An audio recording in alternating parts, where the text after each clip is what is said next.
on today's wrestling news, John Cena is not going out on his own terms. Joe Hendry's WWE contract revealed. A wild change to the next NXT Premium Live event. And where is Chad Gable? I'm Adam Wilborn. And I'm Phil Chambers. And this is the after news, the non-Tony Khan news, basically. Non-Tony. If you want to know anything that happened on that Tony Khan Ariel Helwani interview, it was out this morning. We'll link to it at the end of this video.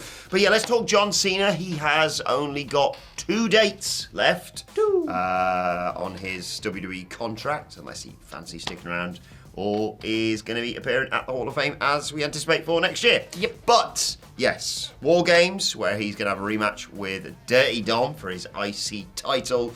And then, of course, that last match, a Saturday night's main event in December with the winner of the last time is now tournament, Gunther. It hasn't happened yet, but we all anticipate that's what's going to happen, let's be honest. But is he going out on his own terms? No! Not according to him on the Raw Recap podcast, not the excellent WhatCulture Wrestling podcast that we used to do back in the day on WhatCulture Extra. Remember that? I'm talking about the WWE one that they do. Cena said, "I'm not going out on my own terms. If I could do this in infinity, I would do it. I made a promise to the fan base that when I started that when I got a step slower, I got to walk away. And the sad thing is, fans see that and be like, but you got so much left. Yes, I could probably squeeze out more matches, but at what cost?" He didn't do a Scottish accent as far as I'm aware. I do harm to myself, I do harm to the product, and you as a fan who's allowed me the opportunity for over 2 decades to spend time with you, you'd be left feeling bad or sad. I want everyone to be happy, as I do, Phil Chambers. Yeah. And I think this is a very sort of dignified way of looking at your exit of wrestling, because, yeah, at the end of the day, we've all been there and seen one of our favourites, a legend of the business, gone to see them and gone, oh, this isn't who I remember them to be. Yep. And look, at the end of the day, he's done it all, hasn't he? Especially now he's won the IC title. Exactly. I know the same way, like, you see people long after they've left the business and you see them walking around and you're like, ooh, that life cannot be fun, and trying to get out before that happens to you. Yeah. Is probably a good thing, but it's that fine line with wrestling where they love it so much and it's like the drug that they just want to keep on having forever and ever and ever, and that line of realizing that I'm slowing down now, this is going to start hurting for a lot longer than it used to hurt and things. You can see why people not only move into like the role that Triple H is now, but any form of like producer role or coach or whatever it might be, because you like you say, you want to be associated with this business, but if you can't, it's a very professional way of looking at it. It's like, if I can't do what I used to be able to do, then I'm taking the spot of someone else. Yeah. And the fans aren't. I'm taking things away from the fans. So why not leave them with this memory of mine, and then I'll just suffer through not being able to do the thing that I love doing, basically, which is a horrible thing to weigh up. But it happens with all sports, I suppose. Yeah, and everything. Just anything you love, it goes away in the end. Yeah. What a great start to the news video, God. But it's also like not everybody gets to have a full year-long celebration of their career at the end of it either. So, I mean, swings and roundabouts, John. You're getting a pretty good send-off. But at the same time, I'm surprised, like you say, people go into like backstage roles and like producer roles and things. I'm surprised more like on-screen wrestlers don't transition to being like a manager or something like that. You still get the pop, you still get the entrance. You still get to go out there. And talk, but you're not like physically wrestling. Maybe that's a little bit too close to the action and what they love. Oh, I put the gear on one more time. Yeah, go on. But I'm surprised more people don't try and do that. Yeah. And like, we always talk about, Terry Funk and his retirements. But like, you can see why. Forever. Like, as a football fan, like the amount of times you see people being like, I think I still could give something, because with anything like this, no other high compares to it, whether it be coming out or hitting your finish or getting the 1, 2, 3 or scoring a goal in a football game, whatever it might be. Like, it's a horrible reality of it, of just like, I shouldn't do this anymore, but I don't know what I'm going to do instead. And for this, by the way, just on this topic, because I saw a lot of people saying like, oh God, they've wasted one of Cena's last matches on a rematch with Dominic Mysterio at War Games. And yes, there's an element of WWE having influence in this final run, obviously, hence why Saturday night's main event is in, Washington? Not Boston. Not Boston.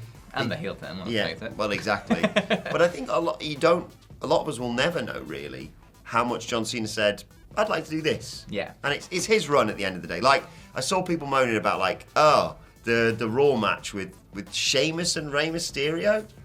Maybe Cena just said he wanted to do that. They're his mates. They've been around with him for as long as I can remember. So I think sometimes people sort of just mouth off on social media without thinking about maybe who that might affect. Yeah, where this has come from. And it's just, at the end of the day, if he wants to do the finger poke of doom at Saturday night's main event, he's earned that, hasn't he? He needs to bring back the lightning fist. We've discussed this. We've said this. It has to happen. You can't go out without one more lightning fist, John. That's the only thing that would put down Gunther as well. It is, yeah. You should break it out on Dirty Dom, and then that'll establish the power of it going into the Gunther match. Exactly. Gunther's Just saying. my only strategy is to avoid the lightning fist.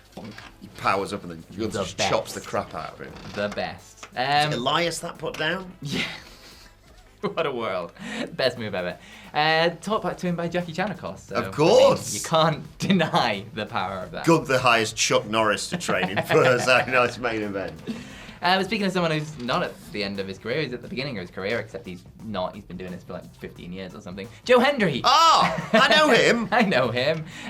We've got some updates on him. Obviously, signed with WWE now, which is very exciting. But Fightful Select have a little bit of an update. They were asked about sort of the status of Joe Hendry and when we can expect him to see him on WWE TV and where he will end up. And Shoma Sox says, he's on a main roster level deal from what he understands, and by that he means making above the main roster minimum. So good for you, Joe. Yeah. He thinks with him coming in, we're likely to see a Ricky Saints or an Ethan Page move up, and then Hendry will be the guy that fills that spot on NXT first. But that's just a hunch, he says.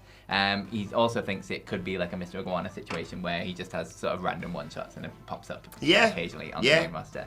I thought he was going to be in that John Cena tournament. Yeah, me too. We all did, let's be honest. I think taking the space of a Ricky Saints or an Ethan Page makes a lot of sense. I think Ethan Page, personally for me, should just go to the main roster and be with Chelsea Green, because those two together are just absolutely wonderful. I don't know where Ricky Saints fits in on the main roster as much.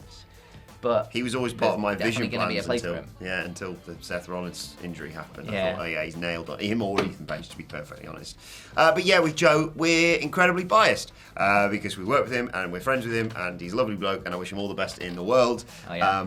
But yeah, as long as he's getting paid, I don't think he really cares right now because he's not going anywhere. He's living the goddamn dream right now. WWE clearly, whether or not he sticks around in NXT or immediately gets moved up to Raw or SmackDown, it doesn't really matter. WWE clearly have a lot of faith in him, and that's, in theory, they could say, right, well, we had you when you were in TNA, and we had the fun spot in the Rumble, and then we had the fun spot at WrestleMania. Thanks very much. But they clearly see a lot more than that. He's more than just an entrance, and you and I can attest to that through the years that we got to work with him in WCPW.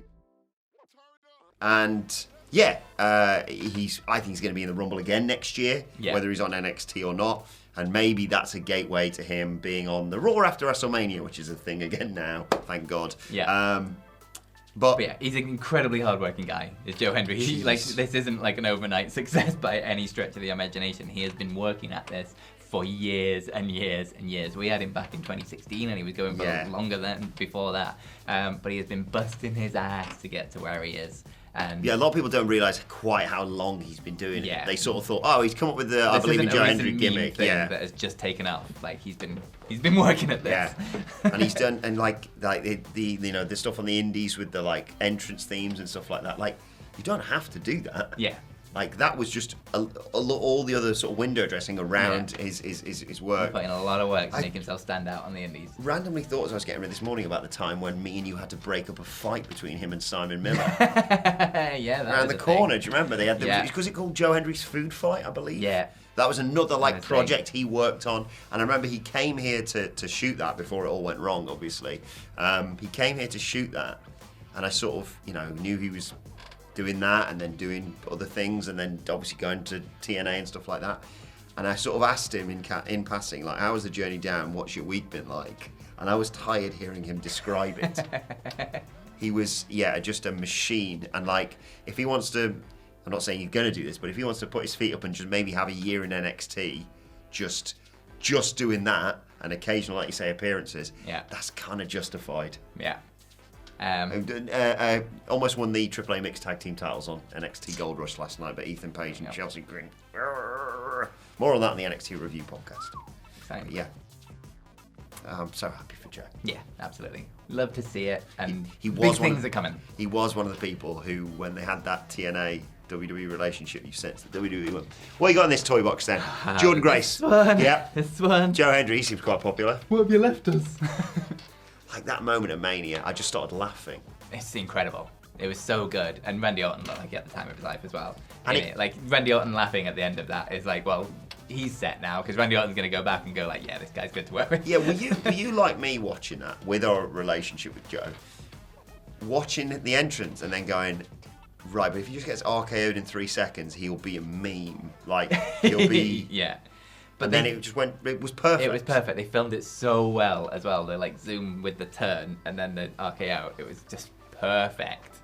And it didn't hurt Joe at all. No. In any way, stretch of imagination. It was a goddamn mania moment where the crowd popped for it, which is WWE are like, well, if a Mania crowd is gonna pop for this, maybe there's something in this. Like that's a probably made quite a lot of money from merch that weekend as well. Yes, definitely. I didn't see any of that, Joe.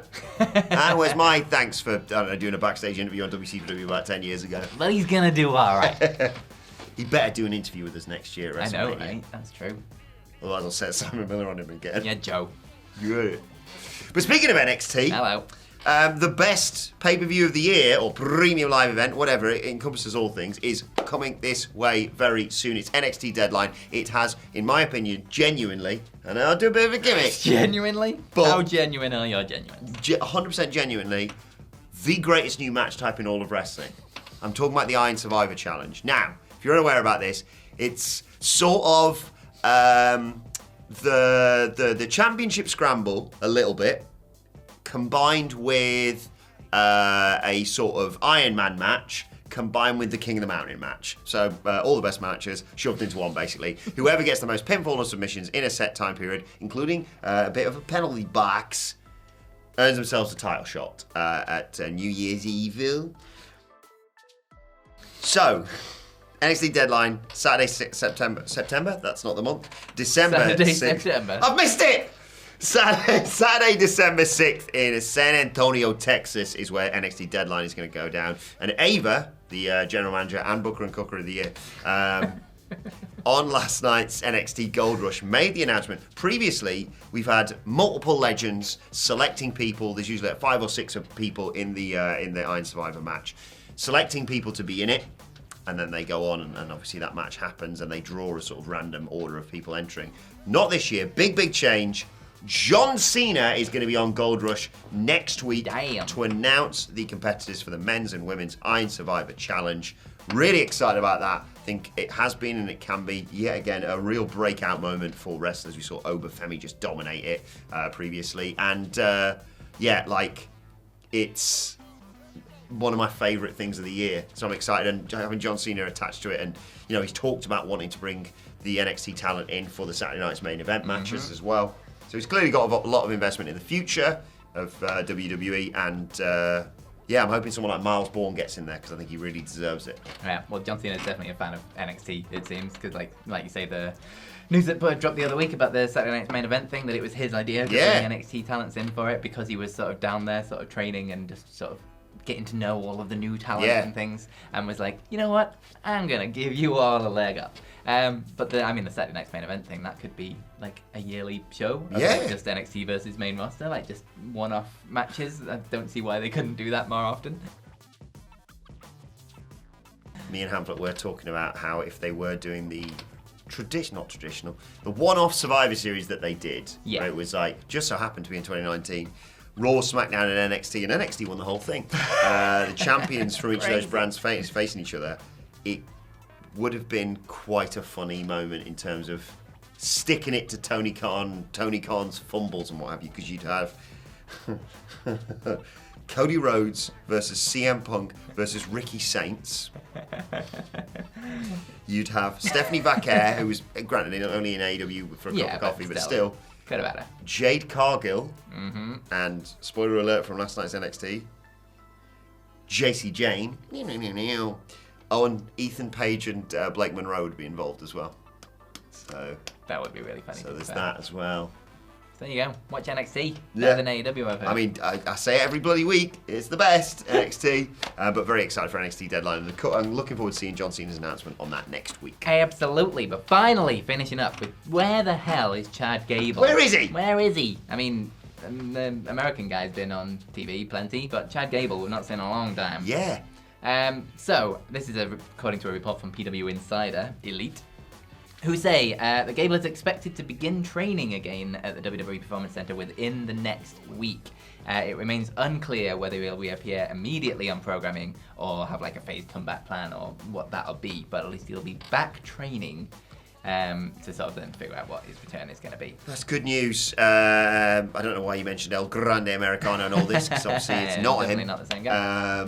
But yeah, huge fan of Chad Gable, and I do hope that, you know, what he was able to do in the last run that he had, whatever you think that might be, has reminded WWE that this man needs pushing. Yeah. Like, he needs titles when he comes back for me. As long as he's, you know, back to 100%, and obviously you don't want to rush him back or anything like that. Yep. But he's a guy you can kind of drop into anything, and you know he's going to have a great match. But he's also got that sort of Kurt Angle ability to, you put any gimmick, it's Shorty G, almost any gimmick with him, and he'll nail it. He's brilliant. Yeah, and he puts his all into it as well. Like, he not just nails it, like he puts everything into whatever that gimmick is, no matter how dumb it may be. Sort of kind of why people thought it was a good idea to have him be Kurt Angle's son, but then it was Jason Jordan, of course. Yeah, as we all know. So yeah, I'm hoping for some big things for Yeah. Gable when he comes back. There definitely needs to be some kind of title run, maybe like a legitimacy behind him, because they've not done that. Money in the Bank. Yeah, That's not till September next year. There's plenty of time for whatever it may be and to build him back up again. But I'm ready, willing, and Gable. Yeah! We'll come back with the long hair. Maybe. He's such a dork, wasn't he? I mean, Maxine Dupree's just won the Intercontinental title. Yeah, no, she didn't thank him. It's all AJ Lee, is it? What about the Master? Huh?